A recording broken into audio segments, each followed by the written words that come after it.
ये तो हो गया। हाँ, एक बड़ा सुंदर प्रश्न है कि मेरी इष्ट गौ माता है, मैंने गौ भक्ति की दीक्षा ली है, गौ माता की भक्ति से जन्म मरण से छुटकारा पाया जा सकता है? बिल्कुल। और मृत्यु के बाद गोलोक धाम की प्राप्ति होगी क्या? बिल्कुल, आप शंका मत कीजिए। देखो, द्वादश अक्षर मंत्र, गौ माता, भगवान शालिग्राम और भागवत जी इष्ट का मूल ग्रंथ है ना, और संत और गुरु, इनको आप भगवान से कम मत आंकिए। जैसे पतिव्रता का पति एक मनुष्य है, साधारण है, लेकिन उसका पतिव्रत धर्म तभी निभेगा जब वो उसको साधारण मनुष्य न मान करके भगवान मानेगी। अच्छा, पतिव्रता स्त्री पति को भगवान मानते, क्या वो भगवान हो जाते हैं? क्या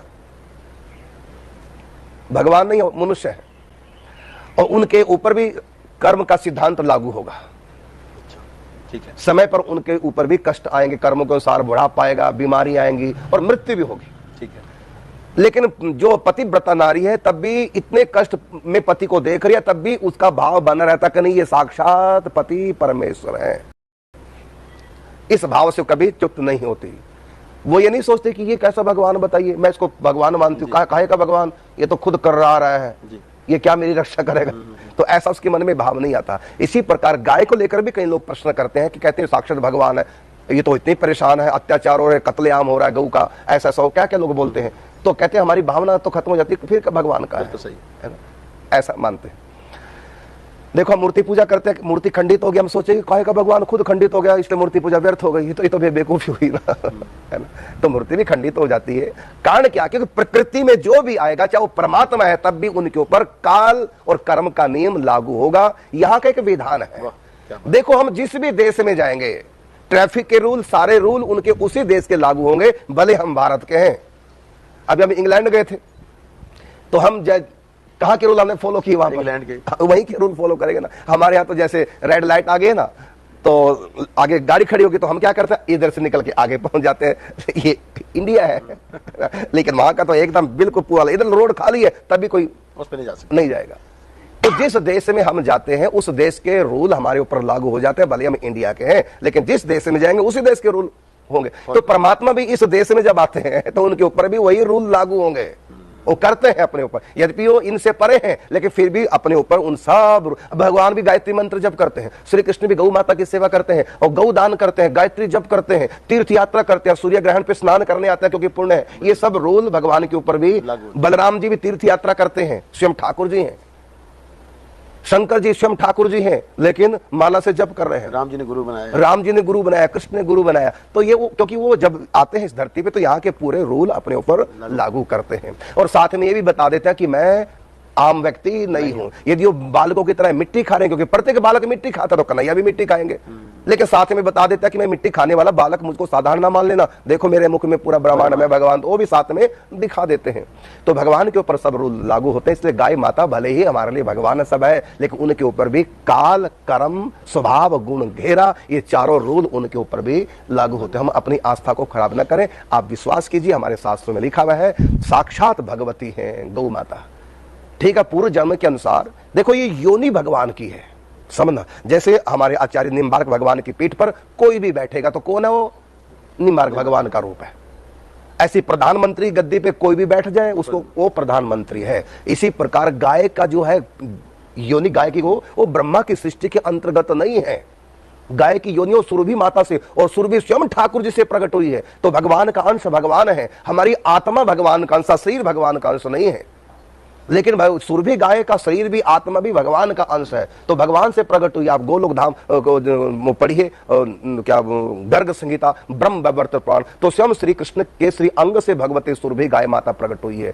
अब ये कोई ब्रह्मा जी की बनाई होनी थोड़ी, उन्हीं का अंश ये अब तक चला आ रहा है। हाँ, उसमें जो आत्माएं हैं वो 84 के चक्र में पड़ी तो सबको गाय माता का शरीर मिल जाता। तो देह की दृष्टि से वो भगवान का स्वरूप है, और आत्म दृष्टि से कोई जीव आत्मा है जो गाय की योनि को प्राप्त की है, वो कर्मों के अनुसार सुख दुख पाती है।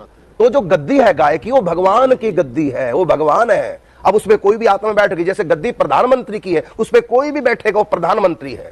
इसी प्रकार गाय की योनि में कोई भी आत्मा जाए अपने कर्मों के अनुसार, लेकिन वो गद्दी जो है वो स्वयं भगवान की, भगवती की गद्दी है। श्री कृष्ण के श्री अंग से भगवती सुरभि माता और बछड़े सहित प्रकट हुई है, और साथ में ग्वाल बाल भी प्रकट हुआ उनकी सेवा के लिए। तो ये भगवत स्वरूप है, तो गाय को हम अपना इष्ट माने, है ना। तो उसमें श्री किस लिए हमारा लक्ष्य रहे, श्री कृष्ण की प्राप्ति, श्री कृष्ण की ही हमारे इष्ट होंगे और हमारी इष्ट साधना, इष्ट गाय नहीं, इष्ट तो श्री कृष्ण ही होंगे, गोपाल तो श्री कृष्ण है, लेकिन हमारी इष्ट साधना दो प्रकार की होता है ना, एक इष्ट देव और एक इष्ट साधना। जैसे कलयुग में इष्ट साधना है नाम जप की, लेकिन कई ऐसे श्रद्धालु होते हैं वो गुरु को इष्ट मान करके, मतलब उनकी साधना में क्या है, गुरु ही भगवान है। जैसे पतिव्रता की साधना क्या है, उसकी इष्ट तो परमात्मा है, लेकिन उसकी साधना का जो इष्ट साधना उसकी है पतिव्रता माने पातिव्रत धर्म, ये उनकी इष्ट साधना है। जैसे हम लोगों की इष्ट साधना निम्बार्क संप्रदाय की क्या है, चिंतन, और जैसे गौड़ीय संप्रदाय उनकी इष्ट साधना क्या है, संकीर्तन। रामानंद संप्रदाय की इष्ट साधना क्या है, संत सेवा। ऐसे हमारे सामने बैठे अपने पुष्टि मार्ग से है, तो ठाकुर जी हमारे, तो आपकी इष्ट साधना क्या है, वह है ठाकुर जी की सेवा, है ना। इसी प्रकार श्री संप्रदाय की इष्ट साधना पूजा है, पूजा में सेवा में अंतर है। श्री संप्रदाय की इष्ट साधना पूजा है और पुष्टि मार्ग में पूजा का महत्व नहीं, महत्व है सेवा का। पूजा में ऐश्वर्य भाव है, लेकिन सेवा में ऐश्वर्य भाव नहीं, वहां माधुर्य भाव। तो इसी प्रकार निम्बार्क संप्रदाय की इष्ट क्या है, साधना चिंतन, प्रिया प्रीतम को अष्टयाम लाड़ लड़ाना है।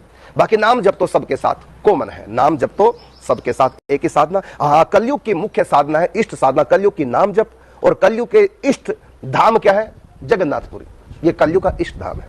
और कलयुग का तीर्थ हरिद्वार, गंगा जी, तो कलयुग का तीर्थ गंगा जी, कलयुग का धाम जगन्नाथ, कलयुग की इष्ट साधना नाम जप।